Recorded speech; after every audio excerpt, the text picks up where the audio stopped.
जयपुर की चमकदार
थी। पैसे की चमक में सच मत खो देना।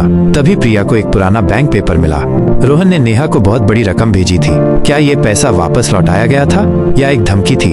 तभी रोहन का फोन आया। काव्या, तुम परेशान लग रही हो, क्या हुआ? क्या वो उसकी जासूसी कर रहा था? क्या उसकी नजरें हर जगह थीं? अगले दिन काव्या खतरे की परवाह किए बिना रोहन के घर गई।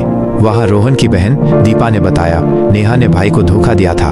उसने पैसे की बातें छुपाई, लेकिन लाइब्रेरी में काव्या को एक पुराना खत मिला जिसमें लिखा था, रोहन, तेरा प्लान एक जाल था। नेहा, काव्या का खून ठंडा पड़ गया। क्या दीपा झूठ बोल रही थी? क्या वो भी इस साजिश में शामिल थी? तभी रोहन आ गया और उसने खत देख लिया। उसकी आंखों में डर था। उसने कहा, पुरानी बात भूल जाओ। उसकी आवाज कांप रही थी। क्या बाहर से सब ठीक था, पर अंदर तूफान मचा था। काव्या घर के लिए निकली। रास्ते में उसे लगा जैसे कोई उसका पीछा कर रहा था, माइनस एक काली कार की हेडलाइटें जो अचानक गायब हो गई। उसने नेहा को फोन लगाया। नेहा डरी हुई थी। रोहन ने हमारा पैसा शेयर बाजार में लगाया और सब डुबो दिया। नेहा चीखी, रुको, कोई सुन रहा है। फोन कट गया। काव्या का फोन हाथ से गिर गया। क्या नेहा खतरे में थी? क्या काव्या अगली थी? प्रिया का मैसेज आया, रोहन के खाते में नेहा के नाम पर नई रकम आई है, कल की। क्या ये ब्लैकमेल था या मौत का सौदा? शादी से 2 दिन पहले डर अपने चरम पर था। रोहन के पिता ने कहा, हमारा बिजनेस बड़ा मुनाफा देता है, चिंता मत करो। पर तभी काव्या को एक पुरानी खबर मिली। रोहन के पापा का बिजनेस घोटाले में फंसा, माइनस पॉन्जी स्कीम। काव्या का सिर घूमने लगा।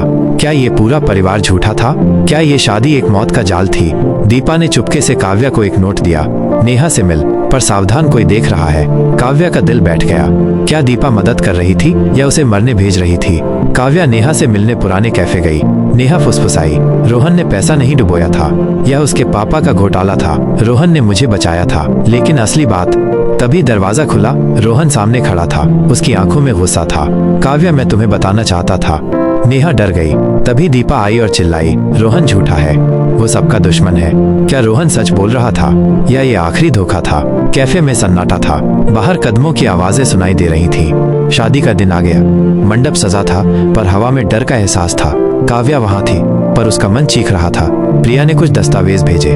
रोहन के पापा का बिजनेस एक छुपी हुई कंपनी से जुड़ा है। दर्जनों परिवार बर्बाद हो गए, पर दीपा का नाम भी इसमें है। काव्या मंडप छोड़कर रोहन के पास गई।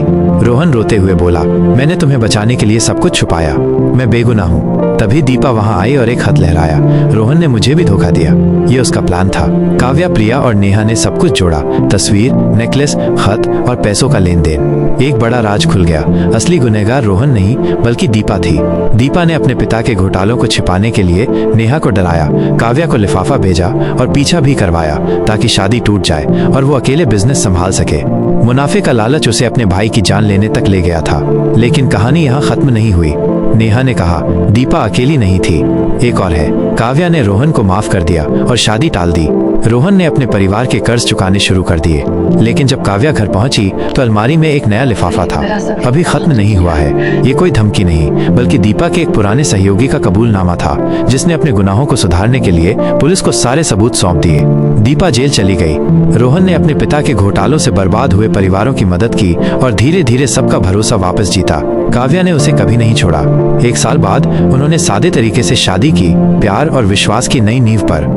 इस कहानी का अंत ये साबित करता है कि हर अंधेरे के बाद उजाला आता है और सच हमेशा जीतता है, चाहे उसे छिपाने की कितनी भी कोशिश की जाए।